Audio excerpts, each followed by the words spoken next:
Waters is openly criticizing Bon Jovi over the band's weekend show in Tel Aviv. He's got to shut up, Roger Waters. The former Pink Floyd bassist wrote an open letter on Salon.com prior to Bon Jovi's Saturday concert.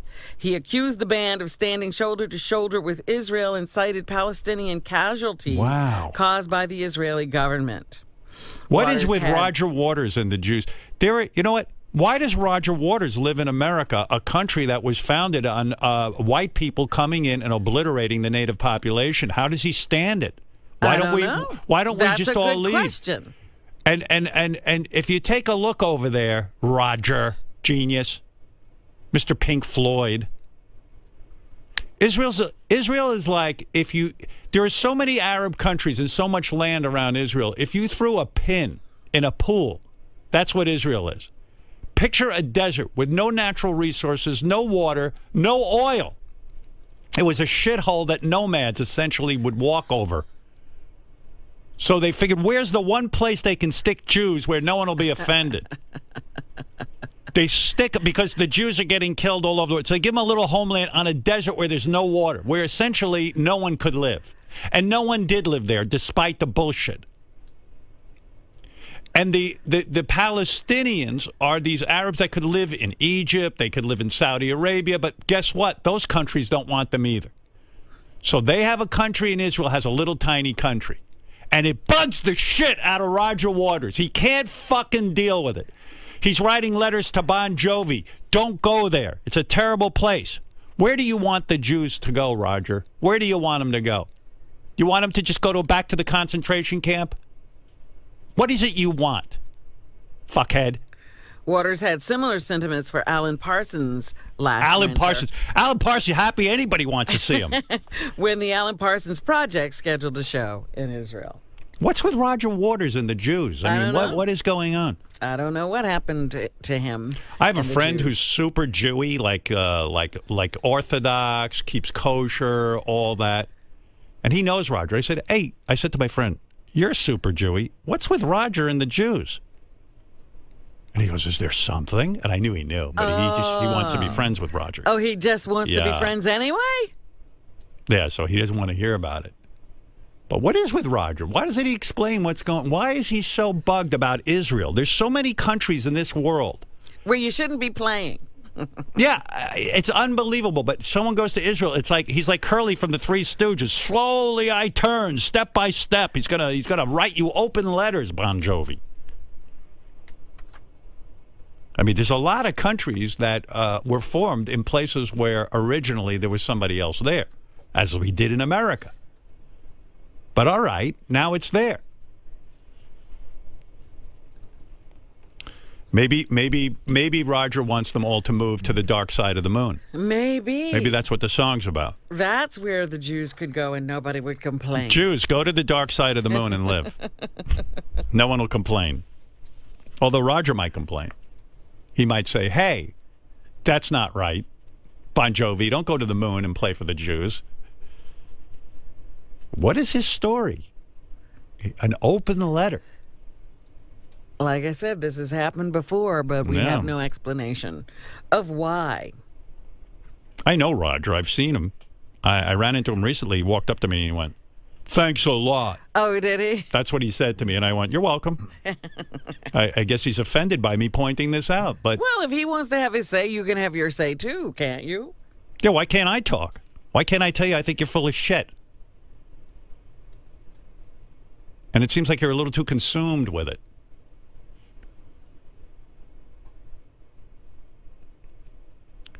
Why don't the surrounding Arab countries take in the Palestinians? I wonder why.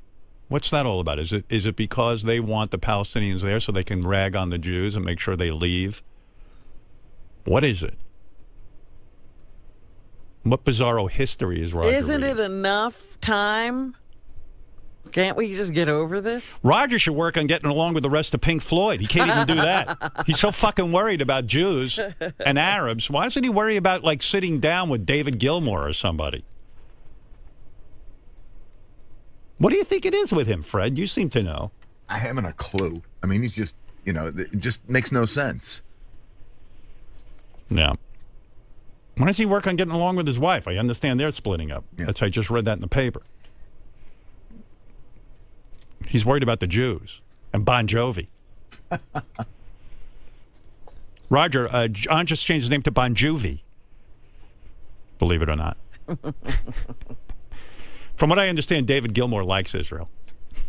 Maybe that's why he left Pink Floyd. Yeah, he's like, do you like Israel, the rest of Pink Floyd? Oh, yeah, we like it there. Okay, I'm leaving. I don't know what the bug is up his ass, but he's really got it in for Israel. He doesn't like it. He's not into it. But I don't know. It seems to me it's the only place in the Middle East that actually treats people halfway nicely. Based on some of these governments run by Ayatollahs. I don't know. Seems kind of weird to me. I bet you it's a lot more fun living in Israel than it is under the Iran regime with the Ayatollah and that wacky president of theirs, or living in Iraq, or living in Saudi Arabia, or living in Egypt. You know what I mean? I don't know. Just saying. I wonder. Well, whatever. Maybe I don't know enough about it. Maybe Roger will educate me. So what did Bon Jovi say? Is he going to go play? Bon Jovi has not responded. Yeah. I think the concert already went on. Yeah, good for Bon Jovi. I don't know. Sometimes I think with rock stars, those laser lights fry their brains. Sometimes they get hit with them. But I'd like to see peace within Pink Floyd before we take on the Middle East, Roger. You are one ornery son of a bitch, it turns out. Well, Howard, with gun violence sweeping across the country from Cleveland to Oregon, one child psychologist in Cleveland says there's nothing tougher than sudden death.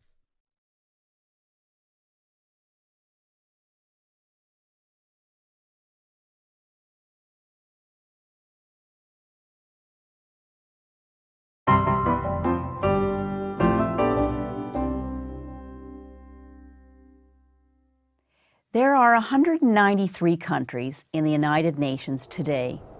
Of these, one has been singled out as an especially egregious offender of the organization's mandate to preserve and enhance human freedom and tolerance. Can you guess which it is? It has about 7 million citizens, of whom a fifth are Arab. The government is vibrantly democratic, its press wide open, and religious freedom fully respected. Women have equal rights and gays live openly. The answer is Israel. Here are some facts. 38% of all the resolutions of the United Nations Human Rights Council, the UN's top human rights body, that are critical of specific countries have been directed at Israel alone. The Council has a permanent agenda that governs every regular session. This agenda is composed of 10 items, one of which is always reserved for criticizing Israel. Between 2006, when the Council was created, and 2012, it published 48 reports condemning Israel. During that same period, there were 9 reports on Syria's mass killings and torture of its own citizens, 3 on Iran's genocide-threatening regime, and not one on, for example, China, which denies more than 1 billion people elementary freedoms. I could go on, but I think you get the idea. So we are faced with a choice. Either there's something very wrong with Israel that I'm not telling you about, or there's something very wrong with the United Nations that you should know about. Let's look into the history of both. First, Israel. Ever since its establishment, voted for by the United Nations, by the way, in 1948, Israel has had to fight its neighbors solely in order to survive. It has endured innumerable acts of terrorism, the most intense from 2000 to 2005, the so-called Second Intifada, in which children and other innocents were blown up in places like pizza parlors and buses and at weddings. it still suffers from rocket attacks against civilians from the Gaza Strip, which is controlled by a terror group, Hamas, whose stated reason for existence is to destroy Israel. Israel has developed a strong military and a web of security fences and walls to protect itself. Do these security measures cause hardships to people who must deal with this network? Yes, they do. Israel would like nothing better than to tear all these fences and walls down. But bitter experience informs it as to what would happen if it did. Is Israel a perfect country? Of course not. But it is one of the freest and most open societies in the world. That's Israel's history. Here's the UN's. In 1949, when the UN admitted Israel as a member state, the UN had 58 member countries and a clear democratic and pro-Western orientation. Today, the UN has 193 member countries, most of which are not even free. Among its many negative changes, the UN changed the principle of self-determination from a post-World War II, post-Holocaust human rights principle to a tool to wield against the West, especially against Israel. The Palestinians became